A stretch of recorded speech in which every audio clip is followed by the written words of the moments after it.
Good evening, everyone. Welcome to our weekly Torah learning of spreading more light into the world. We always like to start off with giving because how we give, that's how Hashem will give to us.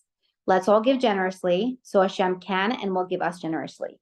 So we're going to start off with giving tzedakah. I'm going to save a few coins for when we say Tehillim. It's very powerful.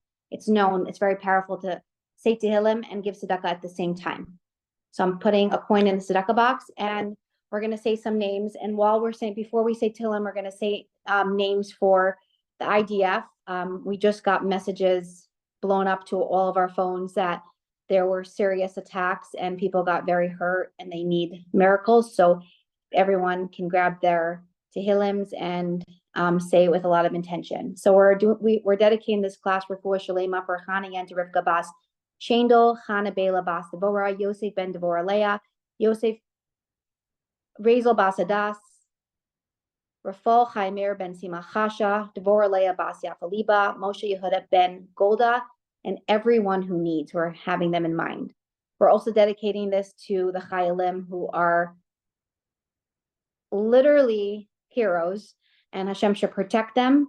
I have two names, but I'm having everyone in mind: Rafael ben Devorah Leah and Shalom Dover ben Basya Perel. I also do this class weekly in memory of my dear grandmother, Rivka Dina Bas Yosef Yehuda. I hope you're proud.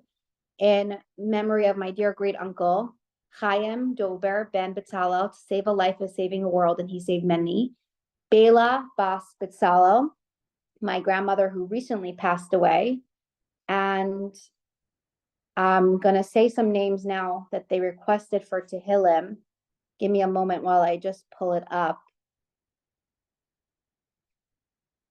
And if everyone could write them down as well, if you don't have it. So here goes.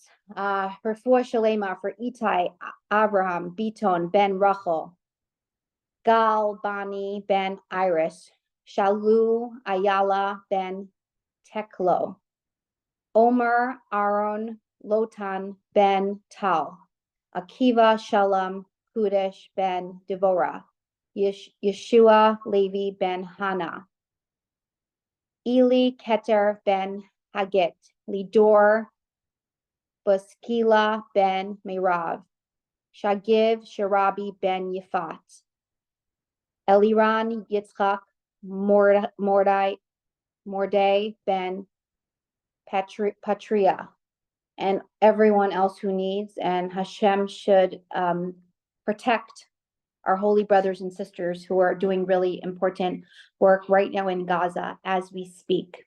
So we're going to say Tehillim. Please get a coin. And while you're saying the Tehillim with me, we're going to say Psalm Chaf, Kapitel Chaf together. And I'm going to hold it by the tzedakah box and put it in as soon as I start. Refuah Shalema for everyone. Lamatseach Mizmar LeDavid Yanchad B'Yam Sarah Yisagefcha Shem Elehei Yaakov Yishlach Ezracha Mikaidesh Umetzian Yisadecha Yiskar Kol Min Chaisecha Ve'elaska Yidashna Sela Yitain Lecha Chovavevcha Bechol Atascha Yimalei Niranina Bishuasecha Ubishem Elohenu Nidgal Yimalei Adonai Kol Mishalesecha Ata Yadaiti Ki Hashia Adonai Mishichai Yanehu Mishmei Kachai Bigurai Seishai Yiminai Ela v'rachav ve'ela basusim v'anachnu b'shem Adonai Eloheinu naskir. Hema karu v'nafalu v'anachnu kamnu v'nisaydad. Adonai Hashia hamelach yanenu v'yam karenu. We should hear revealed good news, and we should merit to have Mashiach immediately. Tonight's guest speaker that we have tonight is someone that I got to know a few years back and been inspired ever since. Her name is Zohar Sasson, originally from Florida, Miami, Florida. She now is, she founded Jewish Women Influencers in Crown Heights and influences many young adults, and she does incredible programming for Crown Heights. She's also very much part of Nishei Chabad of Crown Heights, and she wears many hats. She'll share with us a little bit more what she does. Zohar is going to share with us, the topic for tonight is finding redemption, and she's going to share her story and messages tonight with us that we can learn how to deal when things happen. And it's fascinating, and she's just inspiring. We don't get to choose what happens to us. We only get to choose our reactions. And Zohar nailed it, and she passed and keeps passing the test that Hashem gives her. So Zohar, I'm going to ask you to introduce yourself and to start off with your story. Okay, thank you, Chaya. You know, every Wednesday, I think I have this visualization that your grandmother's up there catching a front row seat in front of the big screens up there watching your show, and so proud of you. And as you know, they can't do mitzvahs, so we do for them, and they daven for us. So you have a lot of her support here. I could see it, and you do so much. Thank you for women. So the topic is finding redemption, and for a long time I was exploring this topic. It was very fascinating to me. Actually, once I went to the Ihel, and on the video screen, the Rebbe was looking straight at the video when I walked in, and the Rebbe says, when each one will find his personal redemption, it'll lead to the collective redemption. So I realized that finding our personal redemption, A, is very important. B, it's possible. When I started learning more about it and through my own story, I realized that what is personal redemption, from what I've learned, I found that it's no matter what's going on outside, we have the ability to tap into our inner strength, joy, and connection. So again, no matter what's going on outside of us, we have the ability to be strong, to be happy, and to feel love, to have connection. So the question is, when Hashem is showing his love and his open, kindness to us, so it's easy to get to our strength, joy, and connection. But what about in those dark times? What about when you're not feeling your ability to connect to redemption? So then what do you do? And what I found, again, through my own stories, through many great speakers, even Dvari Kreiman, when she spoke that a few weeks ago, was fascinating, and that helped me understand more. When we can't get to our own redemption, when we feel like we're in galus, we're really exiled and imprisoned, there's really two things I've found in my story that help you break out of your exile, break out of your prison, and get back to your good space. And that is, aseh lecha rav uknei lecha chaver. If you have a good trusted mentor and you have a good friend, like the Torah says, like it says in Pirkei Avos, appoint for yourself a mentor, a rav, and acquire a good friend. I found that this is a secret recipe where you could really get through the darkest times. And if you think about it, what was the last thing the Rebbe told us in the last Farbrengen that the Rebbe spoke? It was Parshas Vayakel. And the Rebbe said about the Frierdiker Rebbe that in his last talk, he hinted at everything. So what did the Rebbe say the last time he spoke to us? Those two words he kept saying, and I heard it with my own ears. I was there in seminary in Farbrengen. And the Rebbe said, Vayakel, turn to Moshe, turn to Torah guidance. I'm sorry, Vayakel, stick together. Don't do it alone. This world, this journey is not meant to be done alone. Get a good friend, get support systems. Vayakel. The last thing the Rebbe tells us is stick together. Don't do it alone. And Moshe, cling to the words of Moshe. Learn the Rebbe, what the Rebbe says, learn Torah, ask for guidance. What does Hashem want from me, from a trusted mentor? If you do those two things, you're really, if you think about it, protecting your vital organs. You're protecting your head, your guidance, your thinking, your perspective, and you're protecting your heart, which is very important, your emotions and your sense of well-being, and you can get through it. So going to my story now, I'll start when I was 25 years old. Baruch Hashem, things were looking up, on the up and up. We were living in Florida. We had 3 children, and we had just bought a new house with a pool in Miami Beach. So it was very exciting. And things were going well, like I said, Baruch Hashem, until one day when I started having these strange premonitions, strange thoughts that something's going to go wrong. And I never had like this kind of anxiety before, or fears, never. So this was really weird. And it became mamish, like a part of my daily routine. I'd wake up for about a month. I'd wake up, I know something's going to happen. I started saying, like making sure to do all my chitas, not miss a day, for protection. I knew something was wrong. It came to a point where I turned to Hashem one day, I remember, and I said, Hashem, I know something is going to happen. I'm asking you, I don't want it to be my fault. I don't want added guilt onto whatever's going to happen. I don't know why, just came from the heart, this thought. Not long after that, we were visiting family in Miami, and my 2-year-old somehow got around the house, and he went to the backyard, slipped through the gate, and he fell in the pool. And by the time the ambulance got there, they didn't think there was any hope, unfortunately. They took him to the hospital. And that same day, a few hours later, we found out that he didn't make it. So here I am, very young, and I don't know how to deal with this. My family doesn't know how to deal. I'm saying, like, everybody's in shock. And for some reason, I thought to call my mashpia. I wanted some perspective, before I go crazy, before, the emotions kick in. Now I'm in shock still. So I called my mashpia, my mentor, and she was in shock herself. And she said, I just heard my husband came home from shul. My mashpia then was Mrs. Blank, Sarah Blank. She helped me tremendously. All my mashpiyas that I had, if not for them, I wouldn't be here today. I mean, I might be here in body, but I wouldn't be functioning at all. I called my mashpia, Mrs. Blank, and I remember she said to me, I told her, what am I supposed to think?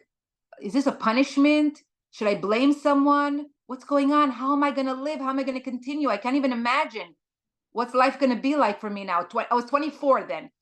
And I remember she said to me, don't think about anything right now. Torah, tefillah, and tzedakah. That's all. Just lean into Hashem right now. Torah, tefillah, and tzedakah. Don't think, don't talk, and for me, that was like the answer I needed to hear. I just needed to hear that. Just turn off your mind and turn to Hashem and hold on tight. And that's what I did. And that really helped me get through that first night, and then the week. And then life has to continue. So the kids go to school, the older two, that was the baby, I'm home alone, and things get really bad. Can't get out of bed. I don't have to explain to everybody what it feels like when a person is very depressed. But like I said beforehand, I had never known of any kind of, this kind of illness, anxieties, depression. And I was getting more and more depressed, more and more unable to function. And I remember one day being very scared of my very dark thoughts that I'm having. And instinctively, I knew that I have to call a friend, but not just any friend. I needed to find a good friend, a real good friend from my childhood, from Landa Yeshiva, from Miami, somebody I grew up with. And I remember that one of my very good friends actually met this son of mine, this baby, and we went swimming one day together in my house. And I said, you know what, I'm going to call her, even though I'm a very private person and I don't like to burden people. I don't like to share too much. But I said, this is dangerous for me. I have to call her.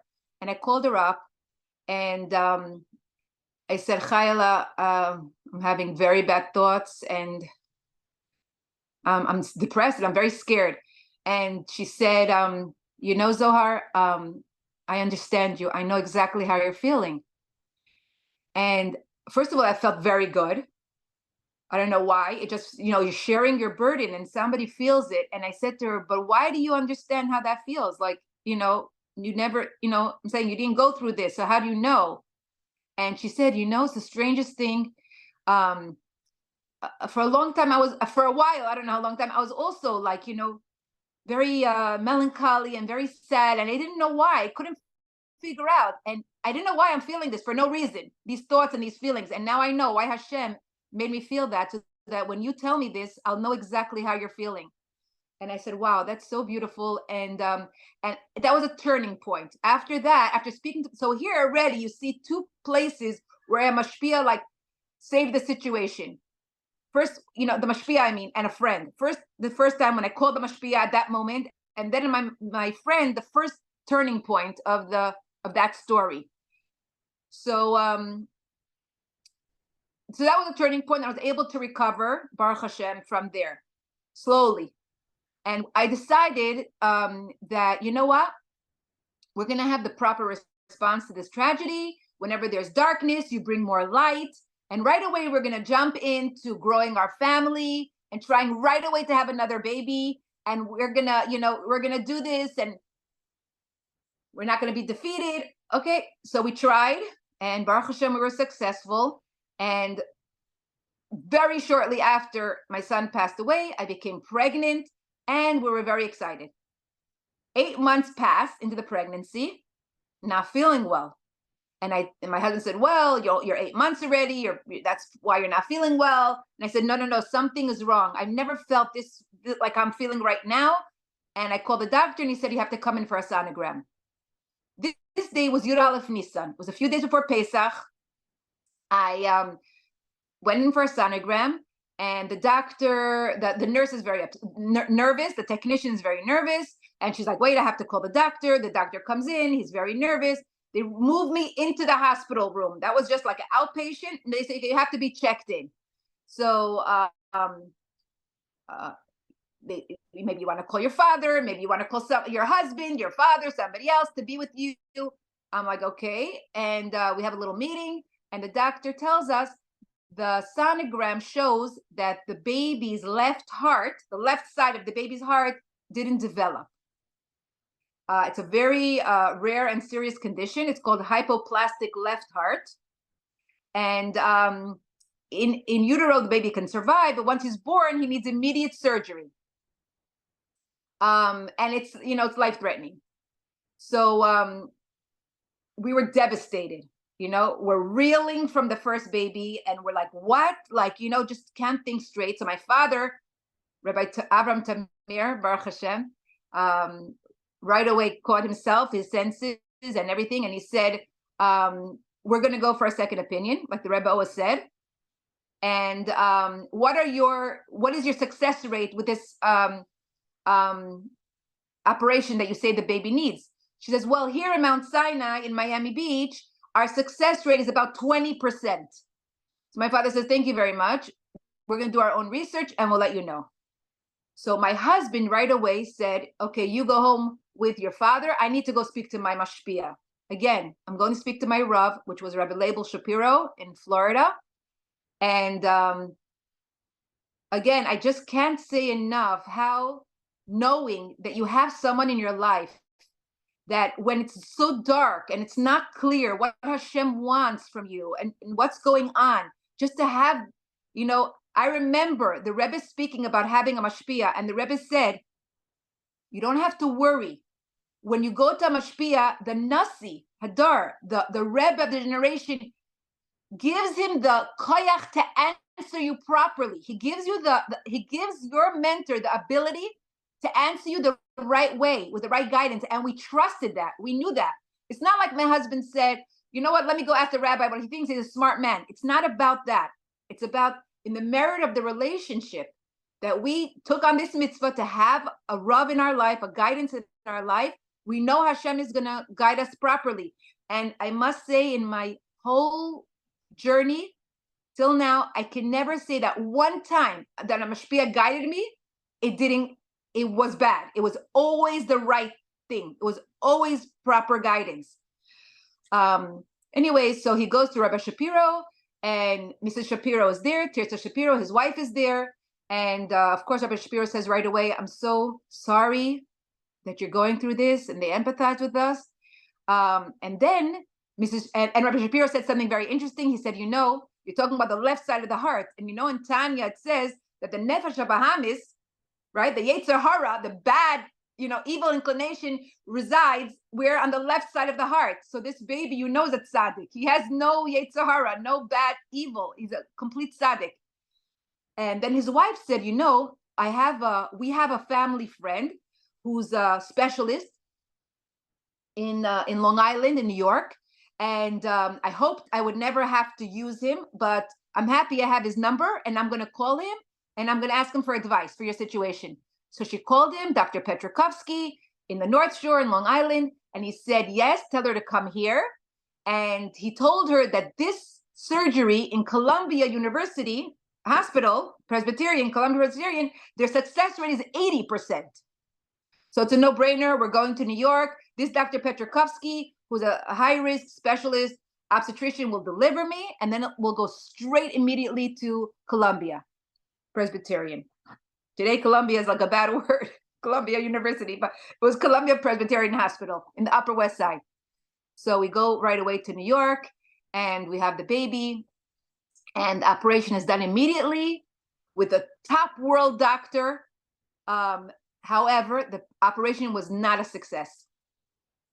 It was not a success. The baby developed a clot after the heart surgery, and there was fluid building up in his body. So he was getting really all bloated from all the fluid in his body that wasn't draining. And it was a very, very hard situation. And also on top of that, because of the fluid, he couldn't breathe and he couldn't sleep, and he was in terrible distress, and he had a respirator, and it was a very big mess. Now, we're still in the year. Imagine, we're in the hospital with the second baby, and we're still in the year. We didn't have the first yard site. And I'm on the phone with my friend Chaya Feldman from Miami, and I'm saying, can you organize a yard site in Miami? It's crazy. And all this came to a head on Gimel Tammuz. I remember so clearly. I was 25 years old, and Dr. Soloveitchik, his name is Soloveitchik really, but Dr. Soloveitchik, the cardiologist in Columbia, came to me and he said, listen, you need to make a decision. This baby can't breathe. We need to get rid of this clot. And there is a way to kind of explode the clot. We can have an operation. We can try to detonate this clot inside of him. But I want to tell you that he might not survive this operation. But he can't survive like this either. Can't go on too long. So you have to make a decision. That was a Friday, Gimel Tammuz. You have to make a decision if you want us to do this operation, or if you want to just leave things the way they are. And then he won't survive. But with this operation, he might survive, but he might not survive the operation. Tell me by Monday. So I am going home on the subway. I remember clearly, I don't know if it was that day or a different day, but I remember being in the subway station and looking down the tracks and seeing how long they are. And if you know the subway in New York, it's hot, it's smelly, it's endless, these tracks. And I remember saying to Hashem, wow, just like the gullus, this really stinks. Never ending, and really, really stinks. And I remember turning to Hashem and I said, Hashem, where are you? Where are you? If I knew that you were here and you just want this story to happen to me, fine. But I don't feel you. I don't see you.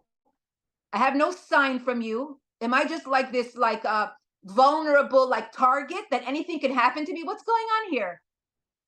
And then I had the scariest thought in my life ever, even with all the operations and everything that happened. The scariest thought that ever came to my head was, did you abandon me? Are you sick of me? Sick and tired of me? Too many problems with this lady? I'll just go to somebody else.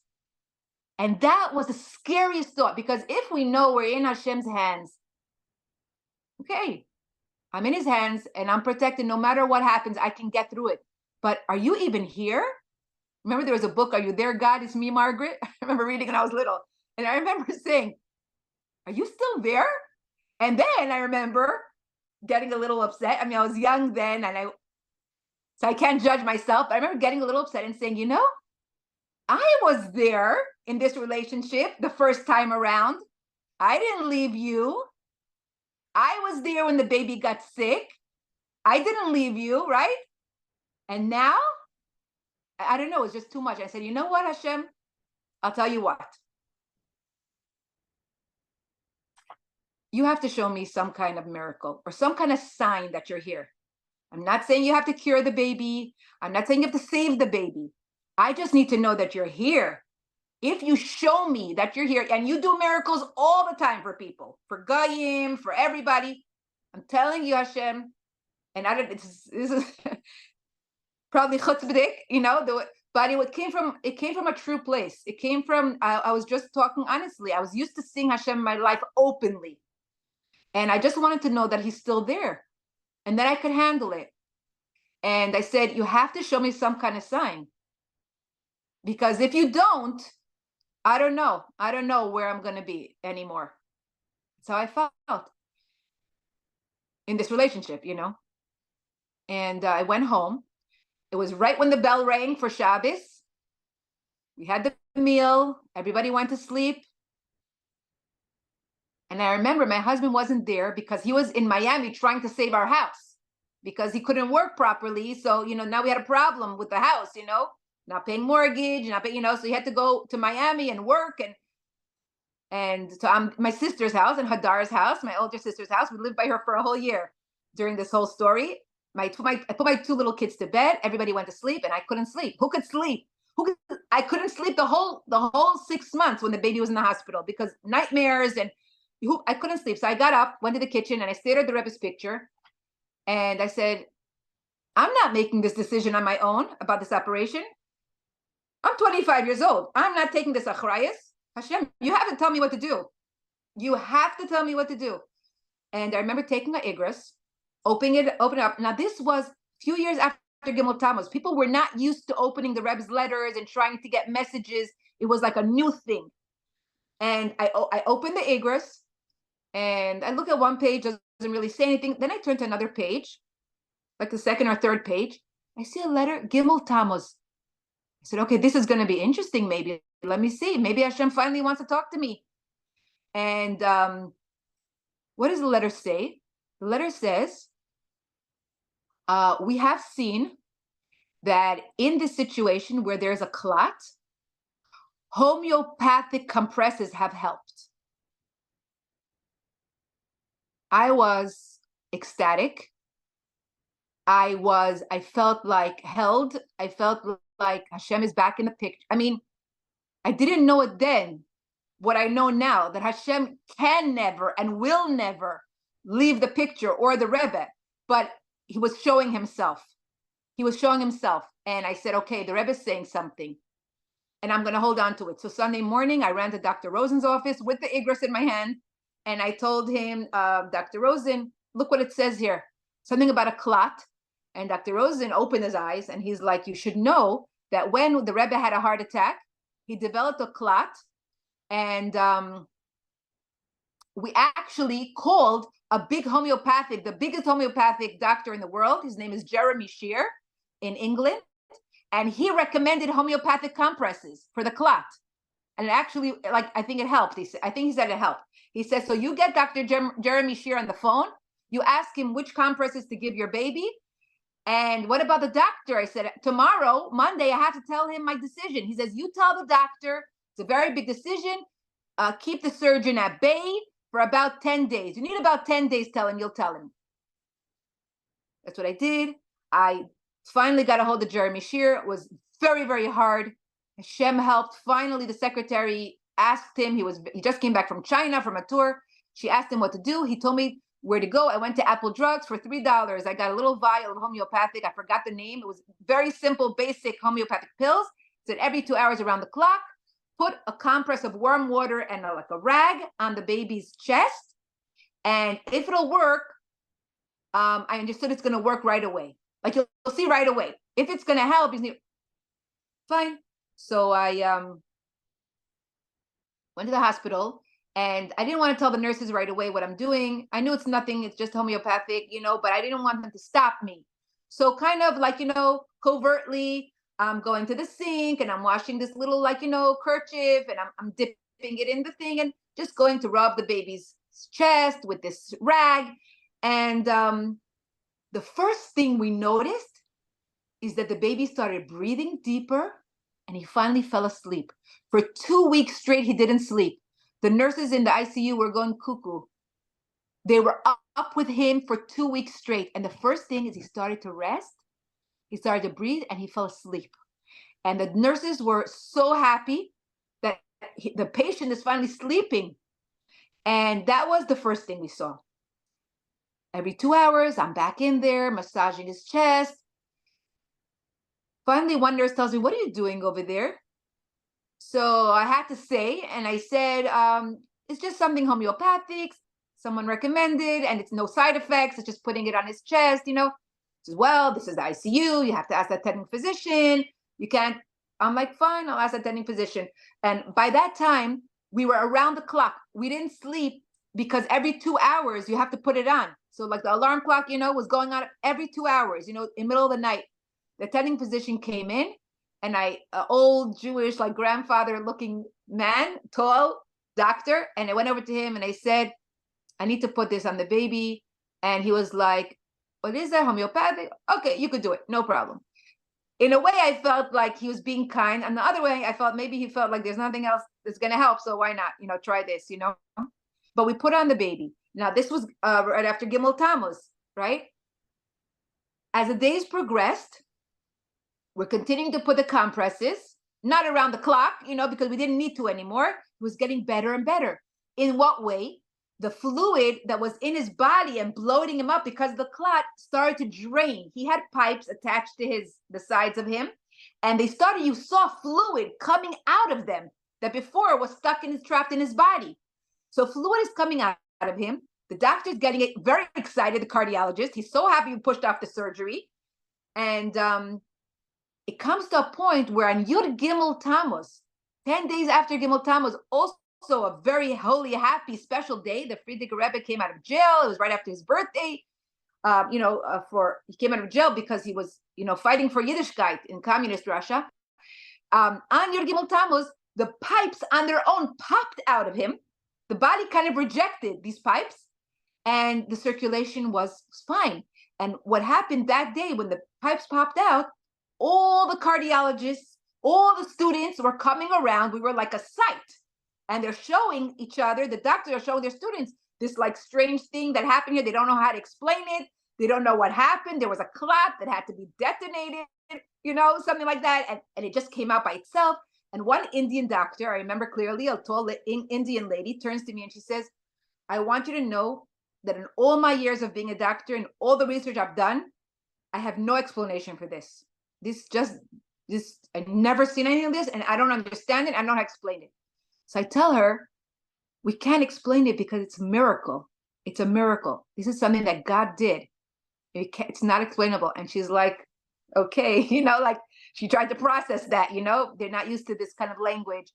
But one thing was for sure at that moment is that I felt like I'm not alone in this world. I'm not a target. Hashem is maybe not showing himself. He's standing back, but he's there. And he needed to show me a miracle because I needed guidance. I needed something to hold on to. And after that miracle, that baby still had other issues. He couldn't eat, and the heart was not functioning. Even though there was no clot, the heart was still not well. And after a while, after that, this was Tammuz. A few months later, he did not make it. And at 6 months, it was on Tishrei, right after girls from Breuer's, not Chabad girls in the Upper West Side, I blessed them. They came with a lulav and esrog, and they said, would you like to bench lulav and esrog, bless over the lulav and esrog? And I said, yes, it was Sukkot. And I made the bracha near the baby. As soon as I made the bracha, he started going downhill that day. And I remember I thanked my mashpia till today, because right before Sukkot, Erev Sukkot, I called my mashpia and I said, the baby they say he's stable now. But my 2 little kids are home by my sister's house with my husband. He came. But should I leave my family and go to the baby? Or should we maybe get Chai Lifeline volunteers to stay with him, you know, in the hospital? Or should I go to the hospital and be with the baby? I couldn't decide. So I called my mashpia, thank God. And she told me, the baby needs you more. And it was for me like not like a mystery. She just said it, and I believed it, and I trusted it. Because when you have a mashpia, when you ask, it's like you have to listen. You know what I'm saying? Not that you have to listen, like something's going to happen to you. But if this is your mashpia, you believe that Hashem is guiding her and that the Rebbe is guiding her. So she said, go to the hospital. That's what we did. I went to the hospital. And right after I benched lulav and esrog right next to the baby's bed, the baby's condition took a turn for the worse. It went down, down, down, down that day. And that night he passed away. So baby passed away. I come back home and we have to start a life. We have to start our life with our two little kids. We were three, then four, and now two. And I found it very, very hard. I found it very, very hard to go on. One blow is something, but another blow right on top of it was very, very hard to pick myself up this time. It wasn't enough to just call a friend this time. And I remember opening the Igros again and again. Rebbe, help me. Rebbe, help. I can't function. It's way too painful. Like, I understand when people say, like, it's more painful to be alive than not to be. God forbid, we should never say these things. But it was, every moment was difficult, was really painful. And Dr. Rosen helped at that time. I did need to take something. Sometimes we need to take some medication just to give us our equilibrium temporarily, which is needed and important. But I remember still feeling I couldn't come to grips with myself. And I remember opening the Igros, and time after time, the Rebbe said two things. And the same two things that I always knew from the beginning. The Rebbe said, but he said it in a different way. He said, go to Neshei Chabad functions and find women in the same situation and speak to them. Every time I would open, it was almost the same exact guidance. And I said to myself later, look at this. Go to Neshei Chabad functions. What do they have there? Wonderful programs, bitachon. That's your head. Protect your head. Get guidance. And then speak to other women. Support group. That's your heart. And again, if we have these two things, protect your head, get guidance, a mentor, a Torah mentor, and get friends, a support system, we can get through anything. And we started a support group. I started pushing myself to get dressed that night and go to Neshei Chabad. I heard there's a Neshei Chabad event. I went. Even though I didn't feel like it, I didn't want to see anybody, but I went. And again, Baruch Hashem, I was able to turn around and recover, especially the support group. The support group we didn't have a support group for bereaved mothers in Crown Heights. I called Shevi Liberov, a friend of mine, and I said, what do you think about this idea to make a support group? She says, wow, that's an excellent idea. And this saved us. And we just spoke to each other. We had a facilitator there, but we just spoke. And we saw that we're normal, that we're okay. We saw women who were a little bit down the road, and they managed, and they're thriving and smiling. We can do it. And we helped each other. So that's what happened with that. And I just want to say that when October 7th happened, Chai, you mentioned about davening for our soldiers. And when October 7th happened, if you realize, what did we know instinctively to do? Two things. We all turned to Hashem, to guidance, and we leaned on each other. And that's why we feel like we're in the redemption right now. Even though it was the darkest time, but we know we're going to be okay. We feel it. We are all turning to Hashem. Everyone is saying Shema Yisrael, and we're leaning on each other. So this is my bracha to everyone, that this redemption that we're feeling should be the actual redemption, where Hashem can also be in the picture revealed, and the Rebbe. Not that we only have to rely on our mentors and friends to get us through, but we should feel Hashem's embrace, see the Rebbe and feel his embrace, and have the actual Gula now. Wow, Zohar, you are very inspirational, because it's amazing how you took your life and it was really hard and you turned it around, and there's two ways to deal with hardships and pain. You can stay in bed with your pillow on your head, or you can start over, and that's what you did. So can you tell us today, Kanai Nahara, we're going to say that word, you're meant to say it, how many children you have and grandchildren? So Baruch Hashem, I'm the proud mother of 6 wonderful children, 5 boys, and my youngest was a girl. I remember my mother telling me, daven for a girl, because I was happy with my boys. She goes, you're going to need a girl, daven for a girl. When you get older, you'll be happy. So Baruch Hashem, we got a girl at the end, Rivka, named for my grandmother, and 3 beautiful grandchildren, Baruch Hashem, so far. Okay, couple of questions. And if anyone has questions, you can put it in the inbox as well. So for someone that never heard of having a spiritual mentor, a mashpia, is it only for someone that grew up Chabad, or is it for everyone? And how does one go about finding a mashpia? Like, how would you guide someone that has to start from scratch? Okay, so that's an excellent question. And I was so excited a few years ago when this whole idea of mentorship came out in the world, as if everybody in the world caught on to this idea that we need guidance from someone. And to me, it's amazing that the Rebbe said the idea of a mashpia is that there's someone objective. There's someone, a third party. I remember reading the Rebbe said it's inconceivable to make any serious decision without a third objective party.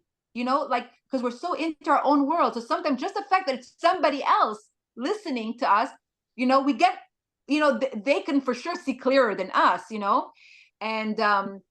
I like what you said that about for everybody, that we have to be careful with gurus and all kind of people that call themselves healers, and we think that they're our mentor, spiritual mentor. But if you want to know what a real spiritual mentor is, I remember, because I researched this a lot for Neshei Chabad, because they have a whole database of suggested mashpios that you can go to, who will make time to make a relationship with someone and give them guidance. But when we were researching it, somebody told us, and this really resonated. She said, a mashpia answers the question, what does Hashem want from me right now? If you have a question in your head, what does Hashem want from me right now? Whether you're torn between, your balancing acts, your family, your work, your shlichus, you don't know what is the right thing to do right now. Or with shidduchim, or with anything you're going through, you want to know, what is Hashem asking me right now? That's what the mashpia answers. So you have to think carefully if the person who you're going to is a Yer Shamayim, has fear of heaven, and then there's a few other things. They have to be confidential. They're not going to tell anyone what you tell them. Nobody, not even their husbands. Nobody. This is confidentiality and caring.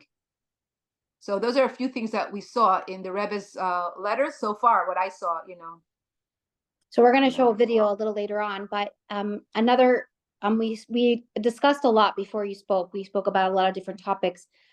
We spoke about a Baal Shem Tov story that you wanted to mention on the class. If you can share it with us. Yeah. So my true process of healing, now you reminded me, Chaya, my true process of healing began when I let go of the guilt. And I read a lot about this, and I heard a lot about this. Like Rabbi Manis Friedman says, there's no place for guilt in Yiddishkeit. It's almost like heretical, if it is not heretical. And when I convinced myself, and I found from mentors that it's true, that this baby had a lifespan that was decreed before he was born. And if it wasn't drowning with the first baby, it would have been, God forbid, an accident or something else. Once I understood that no matter what I did, this baby, Hashem is running this world.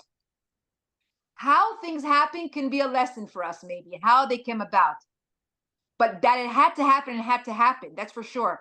And it reminded me of a story. Many people know this story, that a couple wanted a baby very badly, and they went to the Baal Shem Tov, and he finally blessed them with a baby. They got their wish.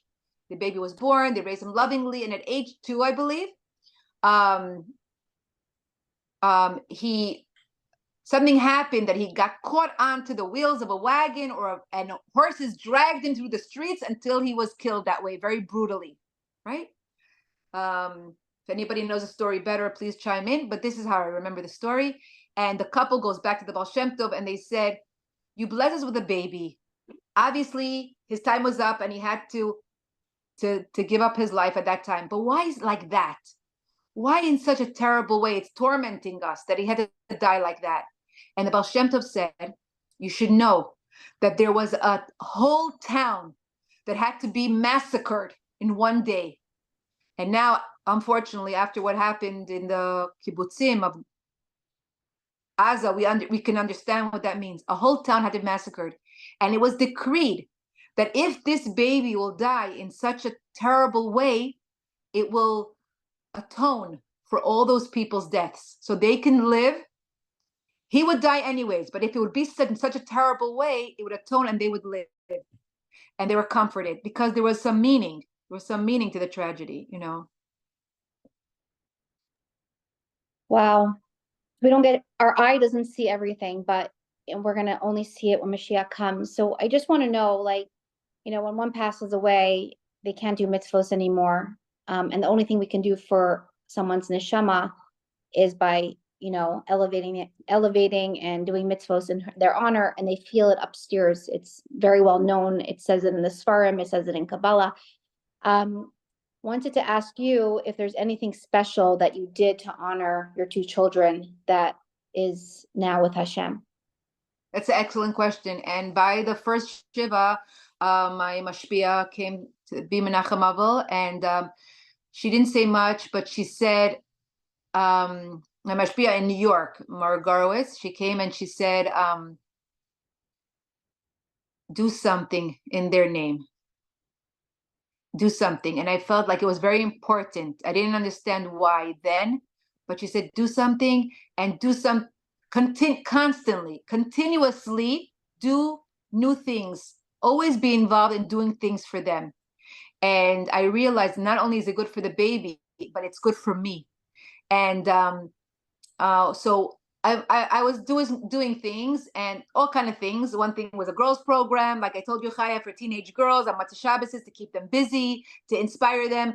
And a few years ago, one summer, I had an inspiration that I wanted to do a daily Tanya takeaway. I wanted to finally learn Tanya in depth every day with Rabbi Gordon. And after I listened to him, to put it into a short text, whatever like I felt inspired me for that day, that people can just have a takeaway for that day, some meditation about that day's Tanya.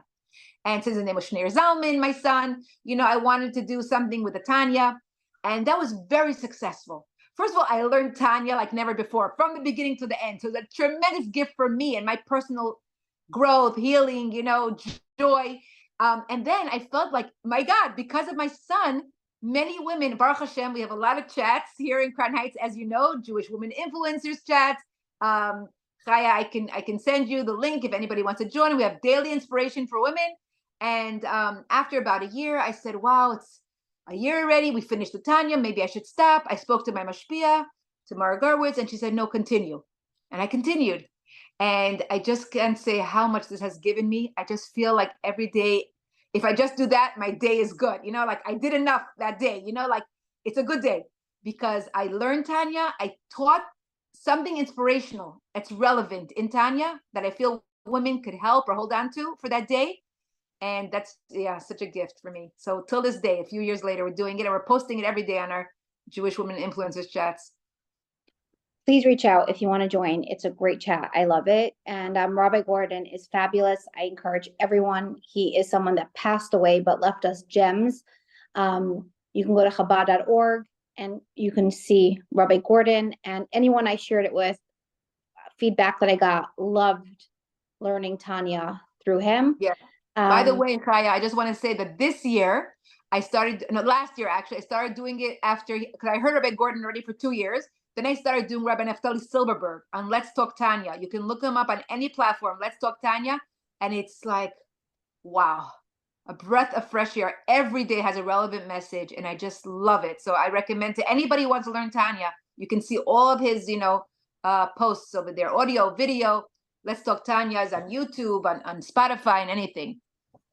There's so many incredible teachers out there. But the Tanya is, for those that don't know what Tanya is, it's a lot of people used to come to the Alter Rebbe, and the first Hasidic Rebbe of the Chabad dynasty, and it got too much for him. Just like with Moshe Rabbeinu, he needed to get people under him because one person could do so much. So he compiled a book, and it took him a pretty long time to do this. And in the book, he said, anyone from any generation that learns Tanya, all your answers will be answered. Now, if someone has a problem, he says in the beginning of the book that you should go to a real therapist. But if for a regular person, Tanya, it has all the answers that you can get. I just want to say something, Chaya. I think you're referring to that in the beginning of the book, in the introduction. The Alter Rebbe says all your answers to your life's challenges would be found in Tanya. And if you cannot find your answers on your own when you learn Tanya, go to the Gedolei Ha'ir, the great leaders, sages of your city, and they will set you right.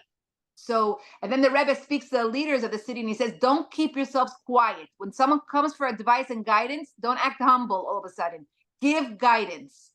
So, yeah. Love that. So Your spiritual mentor.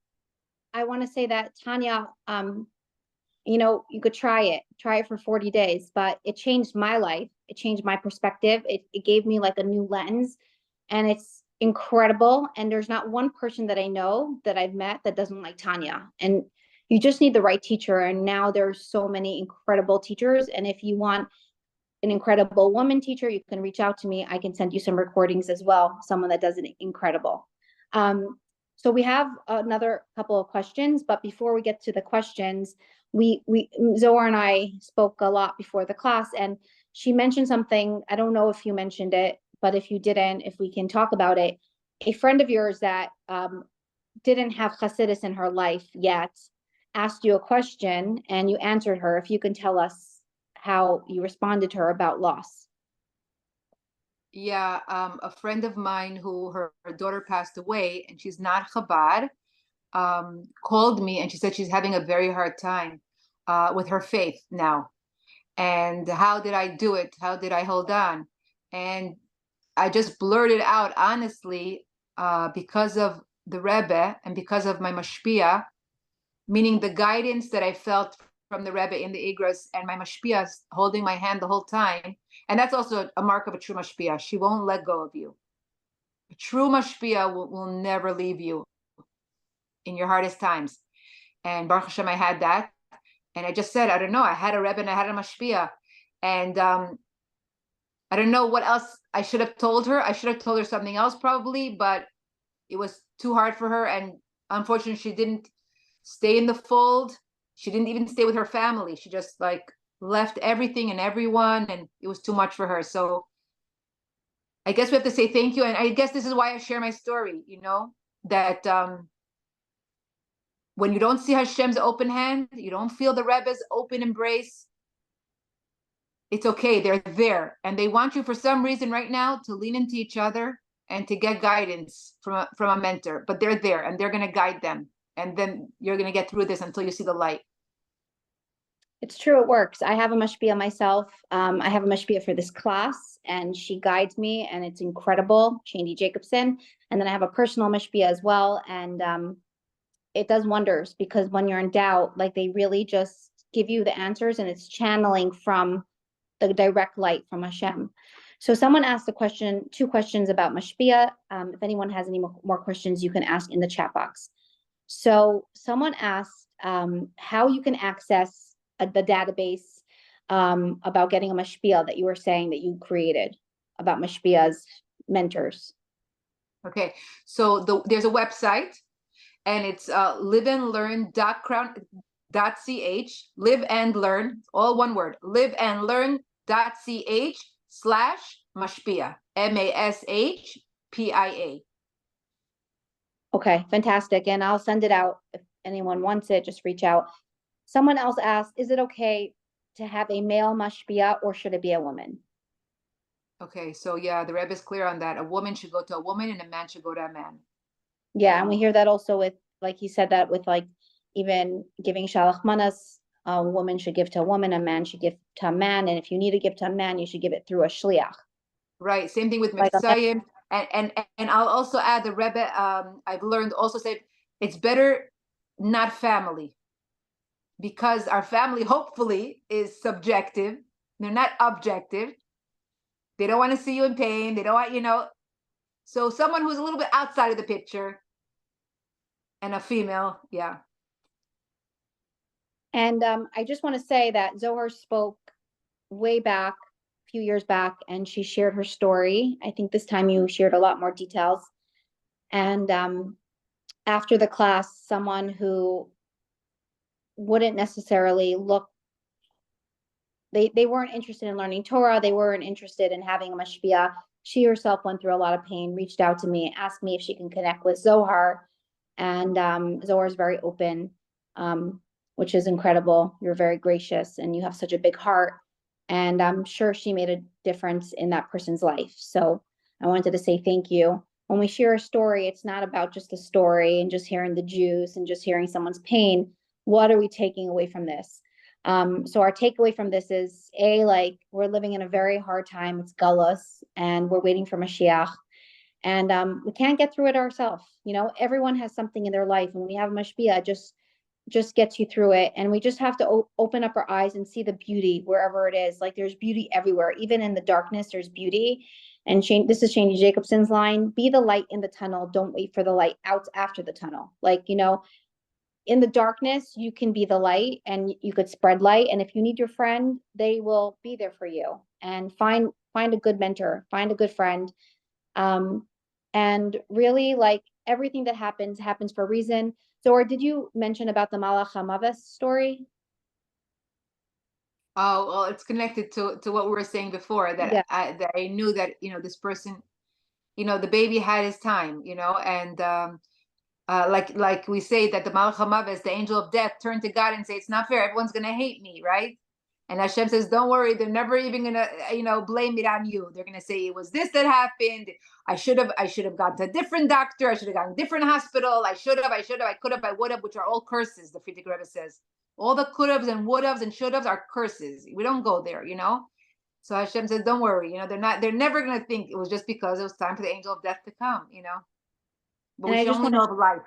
We should only yeah. know of life and have Tchias HaMesim, the resurrection of the dead, immediately with Mashiach. And the Rebbe said that Mashiach's coming in our generation, so we have to make it happen.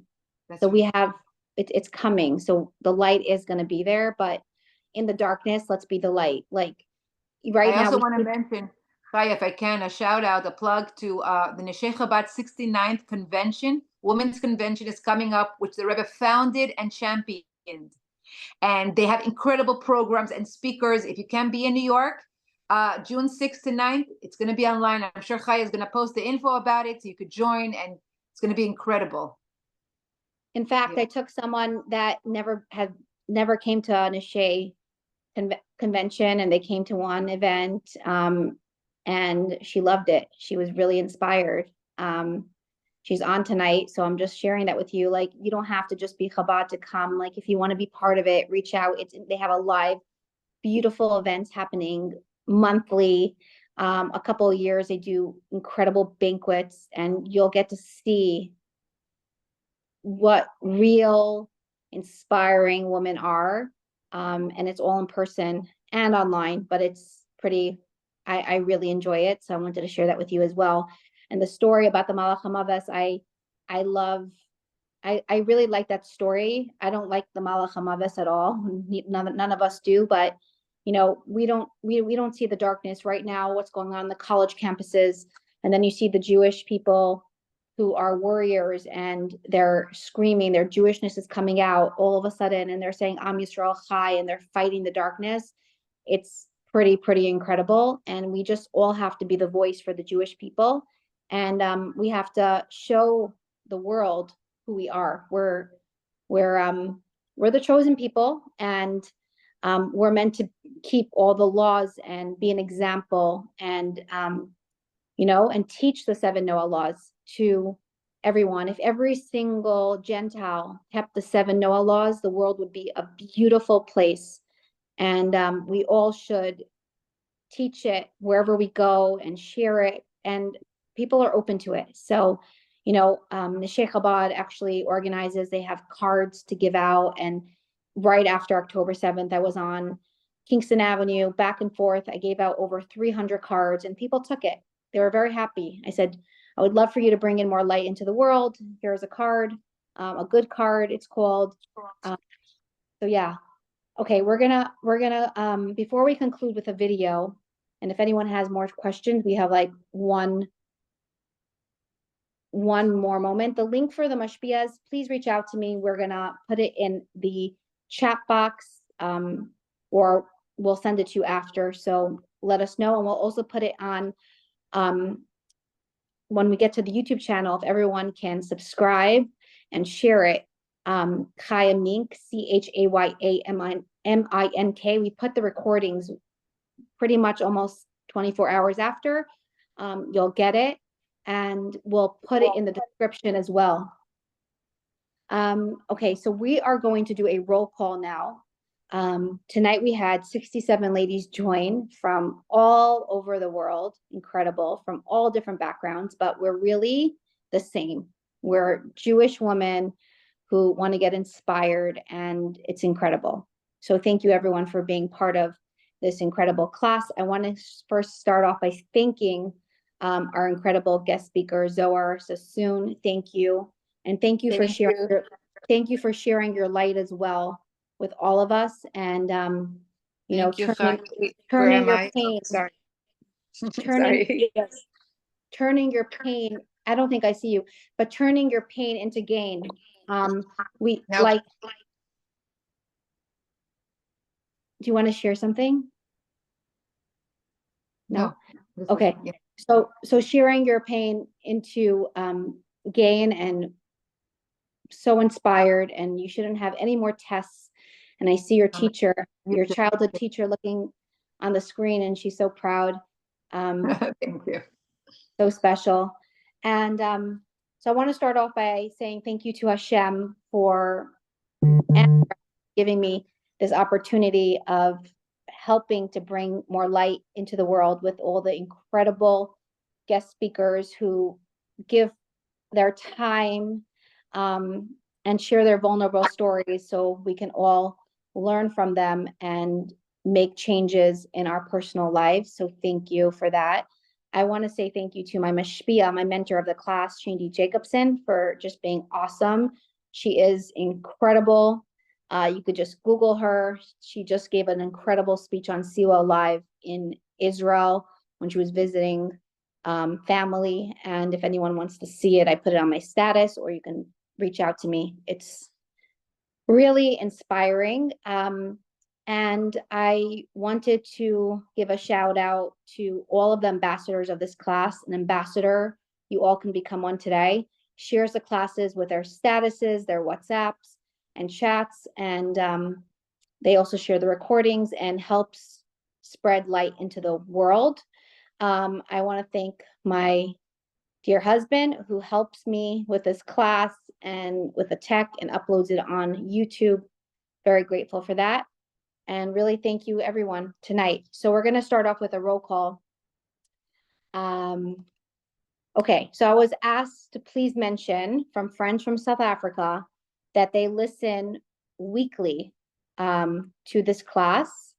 So I want to mention them. All the South Africans, thank you for being part of this class. A big shout out. And we have a lot of different countries that tune in. I want to say thank you to we have Far Rockaway on tonight. We have Southwest Florida. We have Miami. We have Ottawa, Canada. We have Brooklyn, New York. We have Long Beach, California. We have Surfside, Florida, Miami Beach, Charlotte, North Carolina, Flatbush, Crown Heights, Brooklyn, Staten Island, East Brunswick, New Jersey. We have Baltimore. We have New Haven, Connecticut. We have Toronto. We have Melbourne, Australia. We have Bal Harbour, Florida. We have Sydney, Australia. We have Ottawa, Ontario, and we have the 5 towns, and I'm sure many other places. So thanks for being part of this tonight.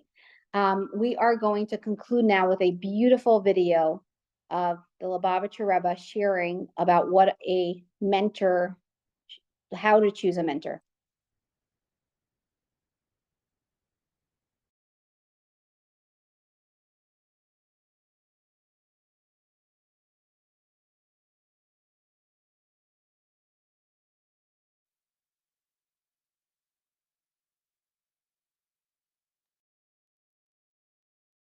Teacher and student, mentor and disciple. It's so important to have someone you can look up to, especially in spiritual matters. How do you know whether to venerate someone or to keep your distance? The Rebbe suggests a practical litmus test.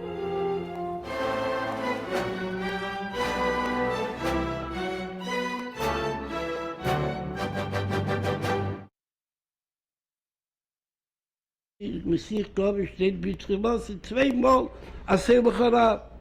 Als wie jeder in der Gehe und im Korbe zu lassen, muss sich neiten und haben auf sich herab.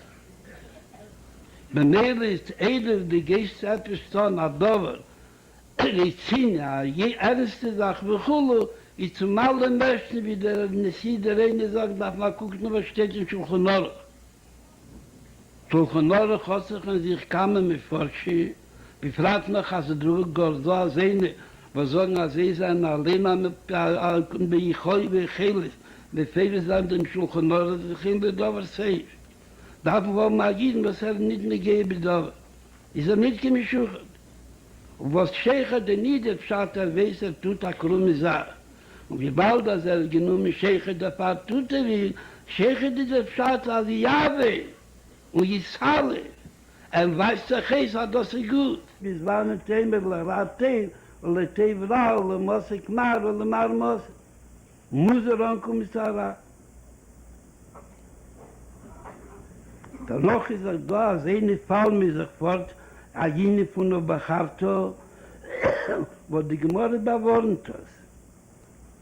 Als sie darf sein, Malach Hawaii, Zwois Hu, mit den Nebu verbunden nechet, in Malachi mit dem Novest verbunden nechet mit Tachis Ayomi, sagt dort, dass sie darf sein, der Rad, der sein Malach Hawaii, Zwois Hu. Sagt gleich die Gemorre und gleich du so, Im harav dem la malcha mai zwei se demte de sima kosu teiri wachse mit pil. Heit has verschollen der nicht dem demte Punkte heit. Darf dann verkehrt. Reg de Welt auf du verklotzkasche. Sagt im harav dem la malcha mai zwei se kemol kemalach mir gesehen. Und mir sagt er mal selber harav. Ich weiß, ich konnte das dann beide Sachen machen, aber dann bleiben wir so, die Dämler Malcha weiß, wo ist sie nie. Ich weiß, wenn die Jahres von einem Wesen, er darf dann folgen, oder er darf dann verkehrt. Ich komme und geht da gucken Rambe. Der Rambe ist ja mal klar, ich lerne in Chamische Kumschiteve. Danach lerne ich Rambe und darf die Männer nicht haben, hat die dort die Menschen auf der Wo der Rande, wegen Malach weiß, was das nicht ist, Allah ist, soll reden wegen Malach weiß, ist das gut gemacht, dass es schöne geht. Was die Gemorre sagt, was ich glaube, was der Rambam nutzt, das an gegen den Ruf, ist damals, ist das die Linie von einem Nefesh, ohne Guf, was das ist, die Malach ist, is a demot in der Zoll, die Kinder, weil die Tacheles verchul. Und noch das ist, sagt der Rambam, und das ist kein Malach HaShoris. A Malach HaShoris, wo das die Bedingung, wie der Neffe steht an dem Schechet von Guf, wo das sagt der Rambam. Is ab drüben geht der Meimer Agmore, wo das die Kinder, weil die Tacheles, weil die Mulchome, weil die Sine mit allen Plotten berechnet ist, mit sich zu brachen. Sagt ich mal in Jewomes, als ihr so hat sie Gimel Simoni, bei Shoni, Rachmoni und Gemle Chasod. Und danach ist da in so Arav und danach ist da Sheikhi, danach ist da Amel, Vichulu, bis Baalasoki, mit Socher Zwille. Aber zu allen Menschen, und alle Seid sehr bringt es auf der Rambam, bringt auf die Gemorre, tut mir na meise Bepei. Mir darf man gucken, zu hotten sich die Gimel Simonim, von Bashonim, Rachmonim und Gemel Chasodim.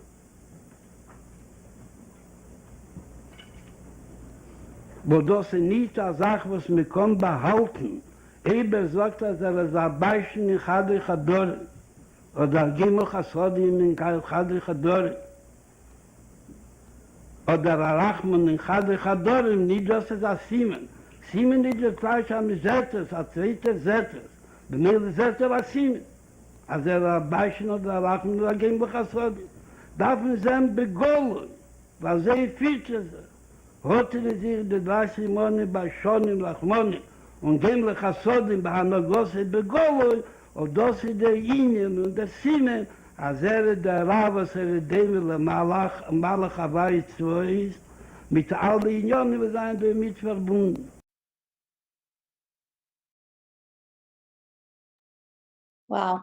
So we got to hear from the Rebbe, the holy tzaddik from this generation, like how to get, like what you should look out to have a mentor. And I highly encourage everyone, if they don't have one, reach out to me. I will help you connect to this database that Zohar created. And humbled and honored that we got to hear your message tonight. And it's the month of healing. And I hope this talk, this share of your story, of your life story, brings healing to others who are going through pain. And you don't have to go through it alone, like we said. And Zohar will be very happy to speak with anyone that needs guidance and really connect and make sure to have a friend to bounce off of, because it will brighten your day. Don't go through it alone. From what we learned from Zohar, having a mentor really helps. Like, it helps Zohar through her story. Like, she was on the train tracks. Imagine she didn't have a mentor. God forbid what could have happened. Don't be afraid to ask for help. Go to a doctor if you need medicine. That could also help. I mean, a friend that's a doctor, the Rebbe always said, go to a doctor that's a friend. So they really have your best interest in mind. Always get a second opinion, we learned, when there's things come up. And something I just wanted to share that Zohar mentioned, that when we're going through things like hard times, it could be in a lot of different ways, we become very vulnerable and we seek for help. So I'm going to just share with everyone that go to the help of the real light. There are many people that will want to suckle a lot of money out of you. Healers, and I'm sure they could help, but you want to make sure it's connected to Kedusha, to light, to the Torah. So whoever you go to should be a Torah scholar, someone who has your best interest in mind and is not just taking your money weekly to help you with your pain, but they don't really numb it, or it's instant. You know, in Tanya, it says the short, long way or the long, short way. And so, like, when we're on a diet and we eat food, when we go on a crazy diet, we can lose weight right away. But then it comes back double, triple. But when we go on a diet and we eat healthy and we do it one day at a time, it stays off. And same with life. We have to go according to, the Torah gives all the answers, and everything's discussed in Tanya. Every single topic is there. So I highly encourage everyone to tune in, and it's free. You don't have to pay for it. And the classes that I am connected to are free, and they're over the top amazing. And it's for everyone. And, don't wait till you're in pain to reach out. Better to be healthy now before you have to reach out later on, and you'll know how to cope when hard things come your way.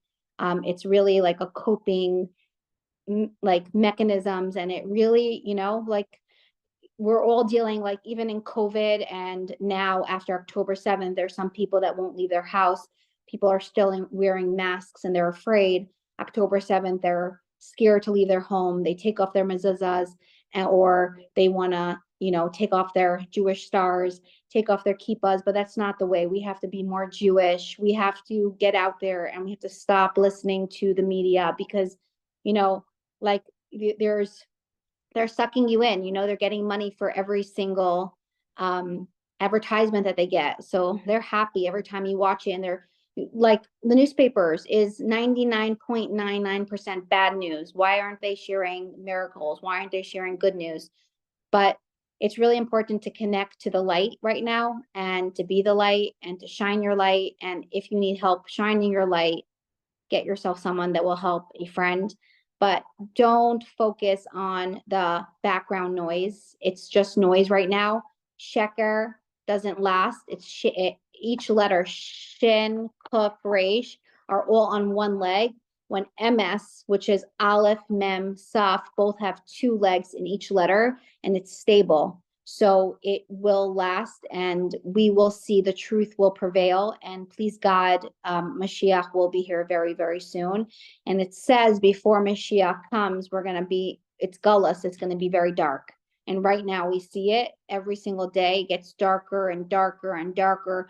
We lost 600 soldiers already, Chayalim in Israel, and we can't afford to lose one more. And how can we be there for them? By praying more, saying Tehillim, giving tzedakah, taking on good deeds, really fighting the war with them, being on the front lines by connecting more to Hashem. And we never know which mitzvah will make that happen. So have a blessed night, everyone. Thank you for joining, and we will see you next week.